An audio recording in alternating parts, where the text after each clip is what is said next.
Welcome to the ATS Product, Tech, Science, and UX podcast. In each episode, we sit down with leaders across ATS to learn more about them and their roles within Amazon. From the ATS brand team, here's today's episode. Hello, everyone. Welcome to this week's episode of the ATS Podcast.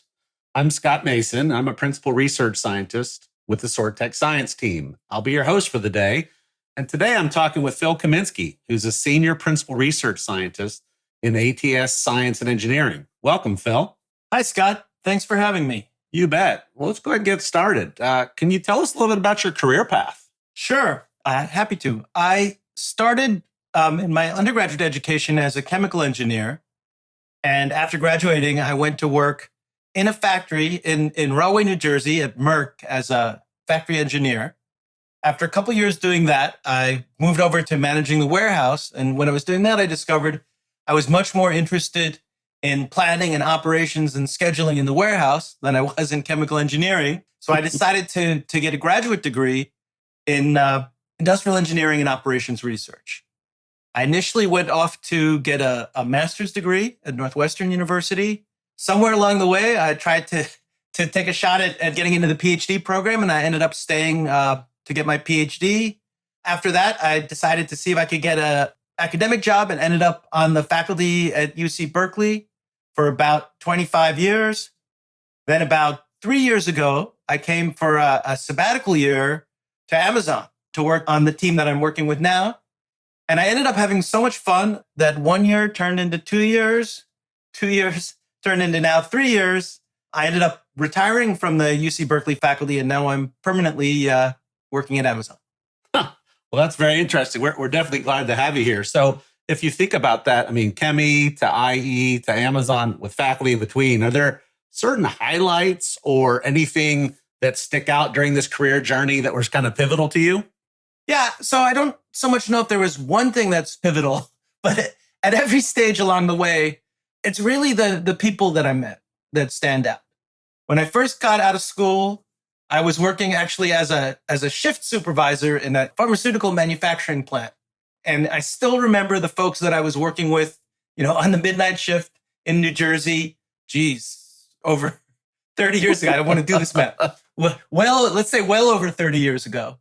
I still remember the amazing people that I met in graduate school, many of whom I went on to know both in my academic career, professionally, and also some of them are here at Amazon.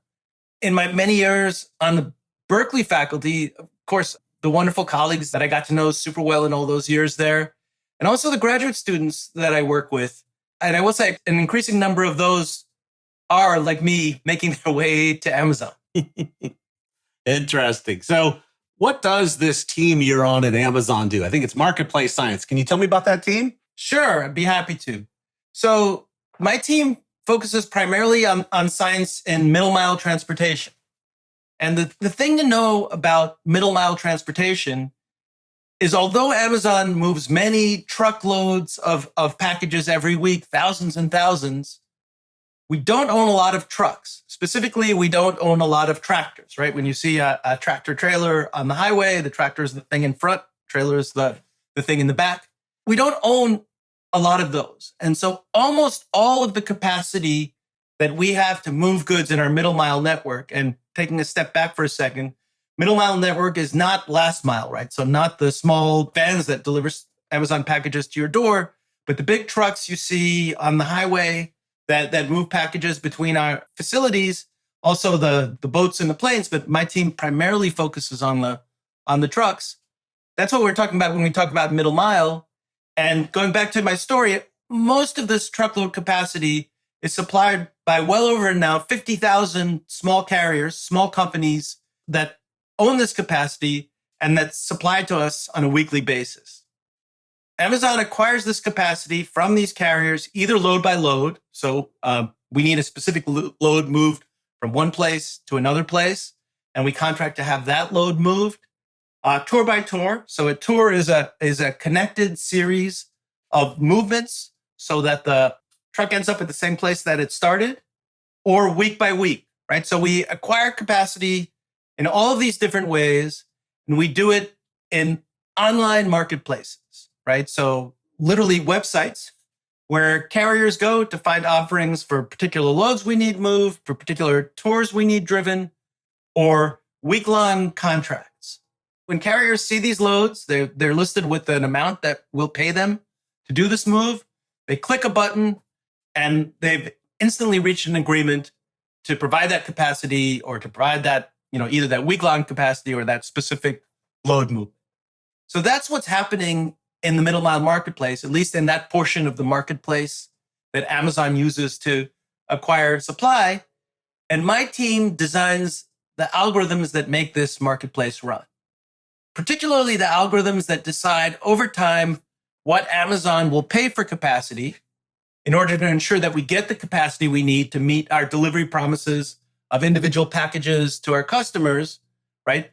Algorithms that ensure that we pay a fair price to carriers, and yet we do it at a level that enables us to provide value to our retail customers.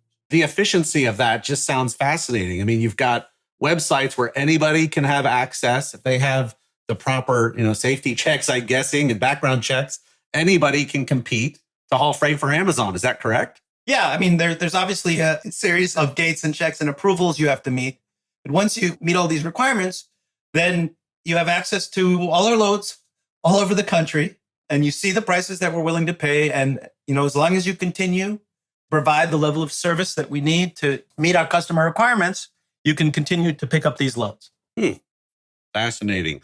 So where do you see this team going then? It sounds like it's fairly new technology, but it's going to be here for 5-10 years or more. What do you think the future of this team is going to be? So there's several places we're going, right? First of all, in addition to this supply side marketplace that we've built up over the past 4 or 5 years now, we've created a demand side marketplace.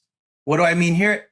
What we mean is we give external shippers, so shippers that have nothing to do with Amazon, right? You need a truckload moved from point A to point B. We give them access to our network. So there's another website that these shippers can go to, tell us, I need a load moved from point A to point B. And we will say, this is the price at which we can move the load. And if the shipper decides to work with us, we integrate their load directly in our network. So all the capacity acquisition, all the routing and planning, all of those services, we treat their loads exactly like we do our internal loads. So my team has been increasingly devoted resources to building up this demand side of the marketplace, right? So how do we make decisions about what we charge for these loads? How do we forecast how many external loads we're going to get so we understand how to incorporate that into the planning of the network? So increasingly growing this other side of the marketplace, this demand side, is becoming critical to what we do in our team. And of course, the vision for Amazon is that as we acquire more demand, so more loads even than Amazon has to move internally, we can make our network more efficient, right? We can create more of these tours with fewer empty legs. We can decrease the environmental impact of moving each load by moving more loads with the same amount of driving. We can lower the cost of operating because we have more loads so we can more effectively optimize routes. So the language we like to use at Amazon is the flywheel, right? So this spins the flywheel. We get more loads, our network can run more efficiently, we can deliver better for our customers, we can lower our costs. Lowering our cost means that we'll be able to get more external loads, ultimately benefiting all of our customers. So increasingly, this will be a focus of my team, in addition to continuing to build up the supply side of the marketplace. And then another new area that my team has been moving into is building tools and algorithms to help sellers who sell on Amazon, but who don't use the Amazon fulfillment network. So supply side of the market, demand side of the market, and that portion of the market that Amazon doesn't directly fulfill, those are the 3 areas that my team has been increasingly working on. Now, to answer your question in another way, I would say that across all of these areas, there are kind of 3 core ways that we will kind of head into the future as we continue to build this technology. First thing is, in all of these areas, we're increasingly using a mix of operations research tools and machine learning tools. Machine learning to predict and understand how the network will react to changes we make, and operations research tools to optimize how the network will operate And increasingly, those things are related. Second focus that we have across all three of those areas is understanding and reducing the environmental impact of the moves in the middle mile. So historically, we've primarily focused on cost, but increasingly we're focusing on efficiency and on understanding, like I said, and choosing ways of moving goods that reduce the environmental impact. And finally, we will continue this effort to open up or externalize all of our tools and products. So as I mentioned, this effort of what we call Amazon Freight, moving goods for other shippers, you could think of as externalizing this efficient network that we've built for Amazon to allow other companies, other shippers to use our network. But increasingly across all of our tools, our load board tools, our prediction tools, our shipping tools, we're focusing on opening up our networks, opening up our models so that carriers and shippers that are not currently part of our, Amazon ecosystem can use those tools. So that was a long answer to a short question, but we have so much exciting stuff going on that it's hard for me to fit it into a few minutes. Absolutely. And it's wonderful how with the supply side and the demand side, working together, we're gaining efficiencies. I totally understand that, reducing the environmental impact, but it's fascinating that we're opening it up to external parties because, then everybody benefits, everybody wins. We're letting people have some of our expertise, the sellers who are selling on our website, but like you said, not storing their goods in our network, for example. It's we're helping everybody be more efficient the Amazon way, which I think in the collective will go even further towards this environmental impact reduction. So that's very fascinating, Phil. So if I think about career paths, I've certainly not always had to do the straight line. I've had a couple detours and left turns and U-turns. Is there any unexpected part of your career path that comes to mind? I would say every stage of my career path has been unexpected. I've always worked with colleagues who it feels like to me, particularly in academia, but other places I've worked also, when they were small children, had this vision of where their career was going to go. And, part of me has always thought that's maybe the right way to do it, but I've never operated like that. At every stage of my career, I've just sort of taken things one day at a time, trying to see that I'm contributing, that I'm learning, that I'm having fun, that kind of my values align with the place that I'm working, where I feel like I'm having a positive impact. And I'll do that for a while. And if something else comes along that fills all of those buckets, where I'm making a contribution, where I'm learning, where I'm growing, then maybe I'll switch to doing something else. Although I do have to admit that sounds like a very open-minded, altruistic way to live one's life. I am also a little bit motivated by proving people wrong. How so? So what I mean is this, right? So you recall at the start of our conversation, I talked about moving from industry to get a master's degree, to get a PhD, to go into academia. What I didn't tell you is the reason that I made some of those moves. It's a little bit embarrassing to admit this, not necessarily something I should be proud of, but I was in graduate school getting a master's degree, ready to go back to industry, back to a similar job than the one I had before my master's degree. And somebody who shall remain nameless, but has, it turns out, a huge amount of impact on my life, said something along the lines of, it's a good thing you're not planning to stay for the PhD because you're really not cut out to get a PhD. and just, I suppose a little bit out of spite, I decided to stick around and see if I could get a PhD. And then a few years later, that same person said, well, you're probably heading back to industry now. You're really not cut out for an academic job. And frankly, for that reason and that reason alone, I decided to interview for academic jobs and ended up on the faculty at Berkeley, as I said, for 25 years. So my career is not planned. It's important to me that I'm learning and adding value at every stage, but also a little bit, I suppose I'm motivated by proving people wrong along the way.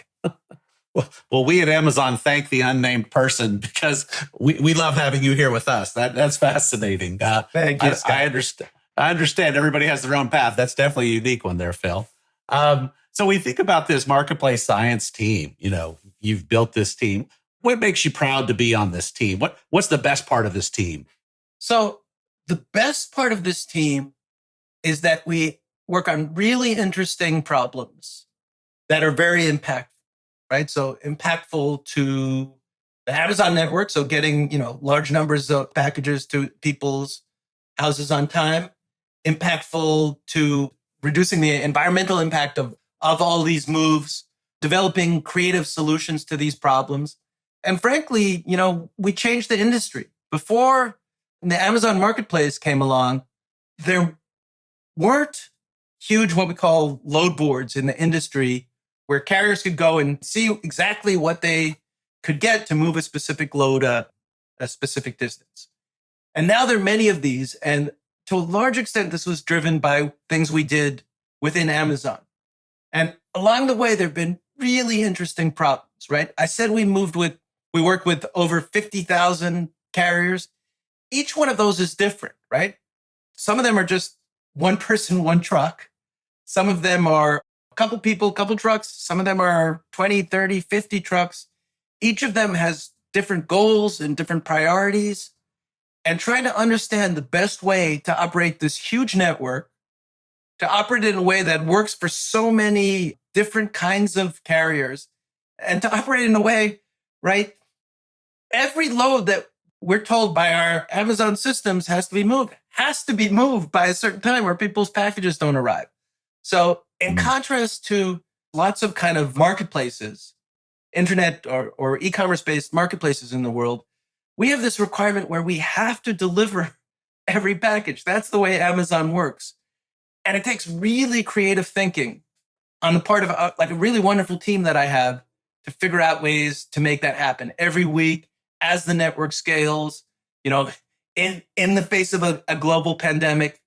And it's really this combination of impact and really interesting problems. And the fact that we've managed to solve really interesting problems that makes me most proud of my team. And these problems, I'm quite sure, being very complicated, very challenging, we don't always get them right on the first time, right? Can you talk a little bit about the process or how you find the solutions and how do you deal with failure? Because it has to be inevitable and no one is smart enough to just get this right on the first time, right? Yeah, no, I think that's exactly right. So one of the things that are fun, one of the reasons I moved from being a professor to Amazon is because we try to get things into production as quickly as possible. We iterate and we learn, right? So failure in my book, and not just my book, but the way we view failure within the teams in research science at Amazon, failure is not learning, right? Any solution we put out there, obviously we want it to meet our initial goal of controlling cost or getting the capacity that we need. But every step along the way, what we're just trying to do is learn. Why did this solution work? Why did this change work? Which part of it seems to be working? Which part of it doesn't?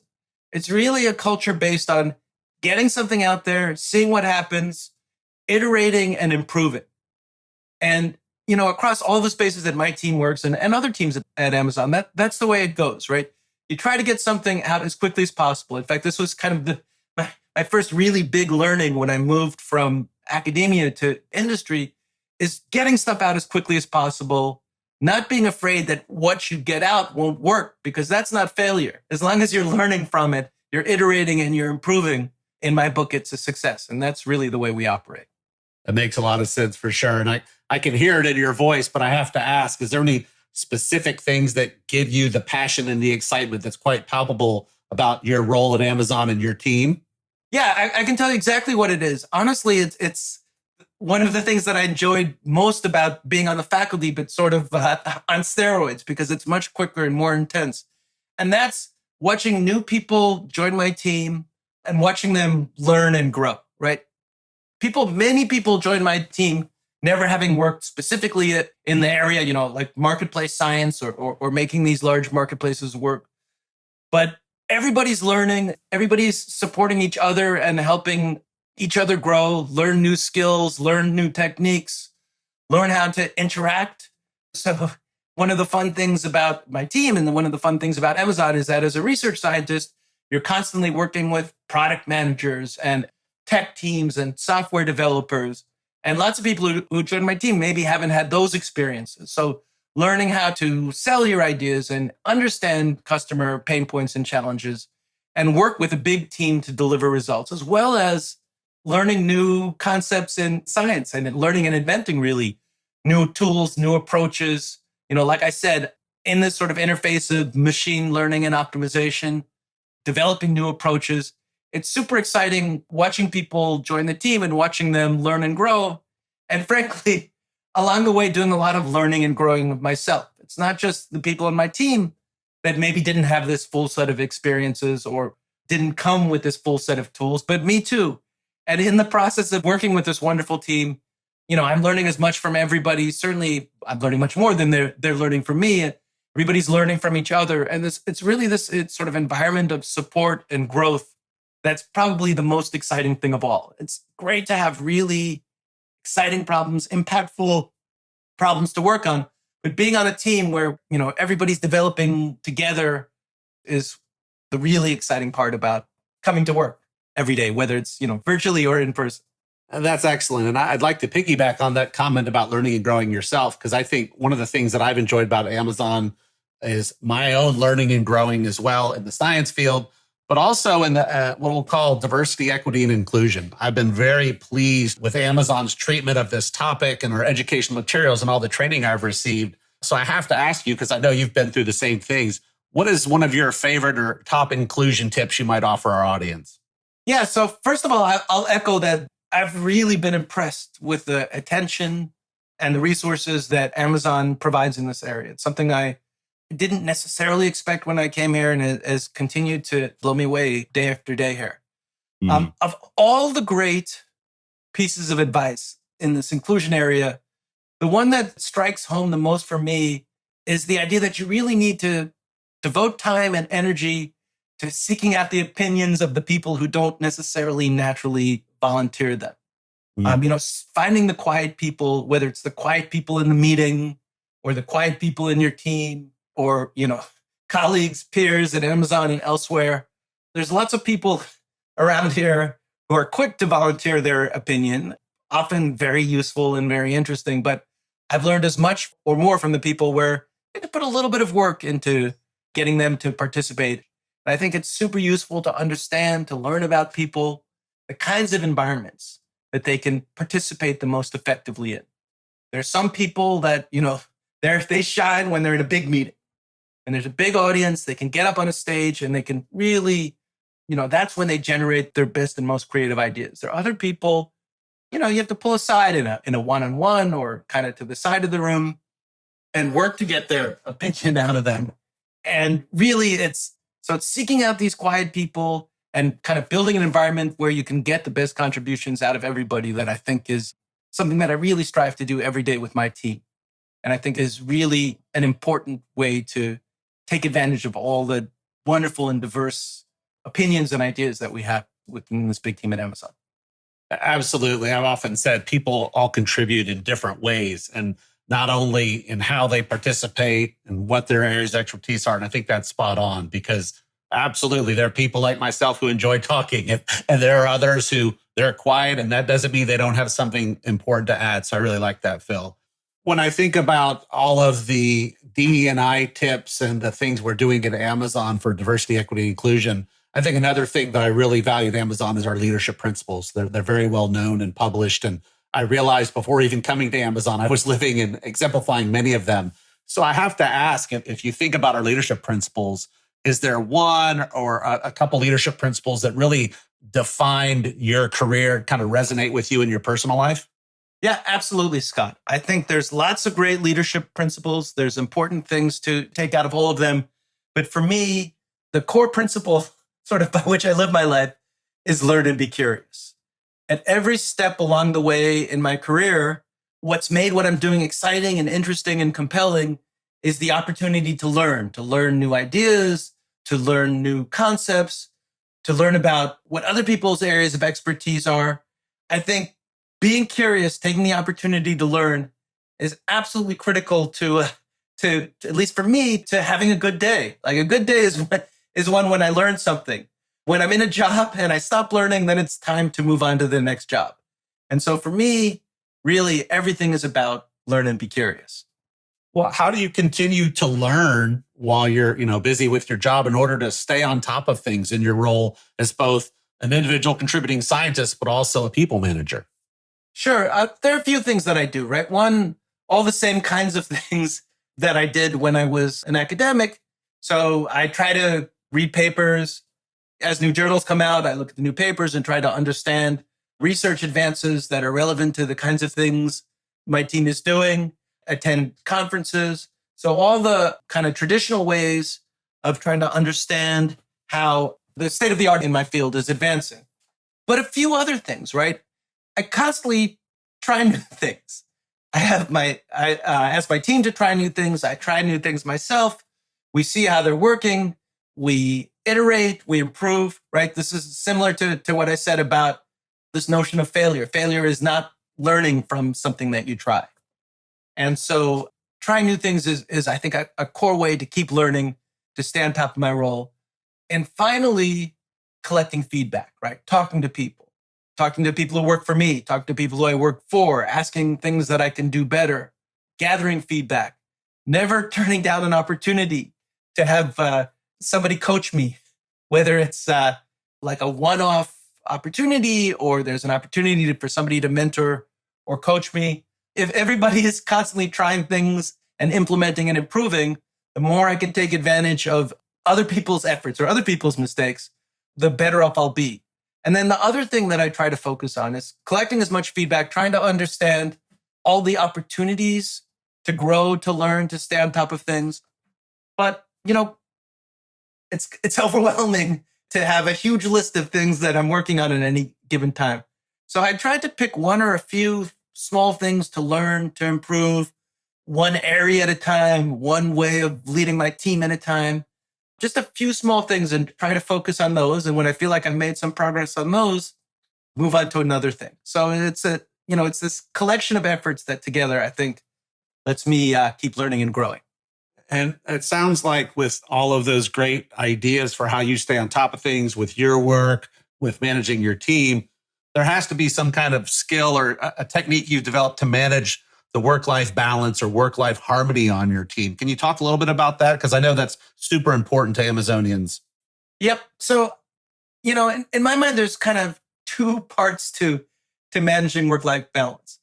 Like, I always feel like it's not all that useful to be prescriptive, to tell people these are exactly the hours that you need to work, to tell people, don't work on these days. To me, it's really about ensuring that folks have a reasonable workload so they don't have more to do than can't be done in a reasonable amount of time, and empowering people to manage their own time as much as possible. Some people, they would much rather work 7 days a week, but less per day. Some people, they want to work more intense days in the morning. Some people, are better off working in the evening. Some people have ebbs and flows, right? Some weeks they want to devote to work. Some weeks they want the work to be lighter. And rather than be prescriptive, because I really don't think one approach works for anybody, it's empowering people, helping people manage their calendars, manage interactions, creating a level of flexibility that's necessary so that people can figure out what works for them, people on my team and me for that matter, figure out what works for us, and then have a system in place so that we can implement what works for each individual to ensure this balance. Okay. Yeah, that makes a lot of sense. And I think, that balance, the workload, you've talked about learning and be curious and, the Amazonian culture of trying things, failing, but learning from the failures. Do you embrace failure or how do you embrace failure? Like, what is the big way you can make that negative into a positive or a learning experience? Right. So I think there's sort of two important parts to this, right? One thing is to, as much as possible, try to frame your efforts, to frame your, quote unquote failures really as not failures at all, but successes because you're learning, right? Life is a series of experiments, and failures are, like I said before, failures are when you're not learning anything. So if I put an effort to ensure that the things that I try, I'm learning something, then I don't think they're failures. But there's another part to it, right? So it's very easy to say what I just said, but sometimes you try stuff and it doesn't work. And in the moment you get frustrated. And at least me, I find it, all too easy to focus on the things that don't go the way I'd hoped. And all too easy to forget about the things that did work. So I think it's useful to also try to remember the successes. Don't get too down on yourself when things aren't going the way that you hope. And, for that matter, when you have successes, remember that things don't always go the way you plan either. So some combination of learning and, just trying to remember that everybody has successes and everybody has failures. Okay, very good. So if you think about your career trajectory, let's go back to 18-year-old Phil Kaminsky. Is there something you'd like to tell yourself or suggest to you in your 18-year-old self that might be good advice? Yeah, I guess others can decide if it's good advice, but these are the things that I feel like I've learned over the years that might have been useful to 18-year-old me many, many, many years ago. The key things are, don't be afraid to take on challenges, to take chances, do things where you're not sure if you'll succeed, because those are the things you learn from.